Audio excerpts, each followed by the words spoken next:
Sa unang adlaw sa pagbukas sa Animal Bite Center sa lungsod sa Cordova, gidagsa anti-rabies vaccine libre sa tanang Cordovanhon. Ano ang report?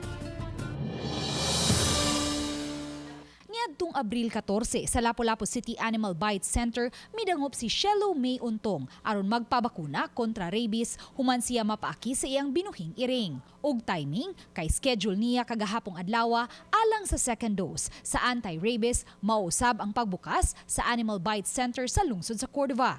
Butang nga gikalipay niya kay gawas nga magpliti pa siya paingon sa dakbayan sa Lapu-Lapu, may bayad na ang second dose. Nindot kaayo kay kanang free ra siya niya. Duol ra pod ang taga diri taga Cordova dali ra makakuan. Dali ra ma-injikan niya, free ra pod. Alas 11 pa lang sa buntag kagahapon, miabot na sa 70 ka mga individual ang milinya aron magpabakuna batok rabies. Ang 3 anyos niyang anak nga si Christian Paul Angelo nakaurasan sa ilang iring. Ang timing kay nagplano sad mi nga moadto sa Kapitol kay adto man ang libre pud kuno. Nya gasto pagpliti, nya timing kayo nga gi-lunch ni gahapon kita mi sa ilang Facebook page ba. Nya mo to diri na lang mi largo. Gikas Bohol, uli na lang mi diri. Matod ni Dr. 30 Luis Kong, officer in charge sa Municipal Health Office sa lungsod sa Cordova, nga dili na kinahanglan pang mobiyahe paingon sa Lapu-Lapu City ang mga taga Cordova kay may kaugalingon ng Animal Bite Center ang lungsod.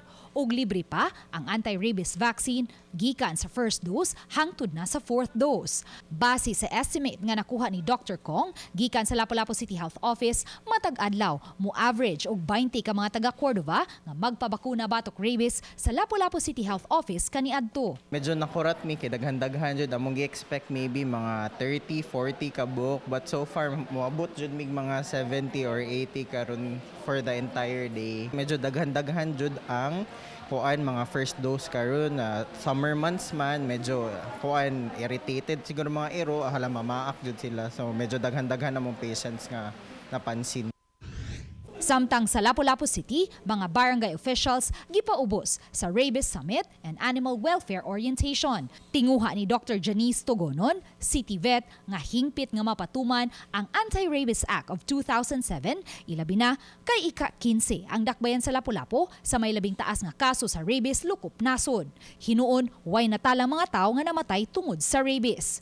Sa nakalabang mga simana, gipaubos usab sa training ang pipila ka mga pulis sa Lapu-Lapu City aron mamahimong Animal Welfare Enforcement Officers. I hope this could help us in achieving our goal kay considering ang Lapu-Lapu City is a tourist, one of the tourist destination. So mauni nga kami naningkamot jud ni nga ang Lapu-Lapu City mawagtang na jud ni ang atong mga stray dogs sa kadalanan. Uban ni Marlon Melgazo, Luan Merondina, Balitang Bisdak.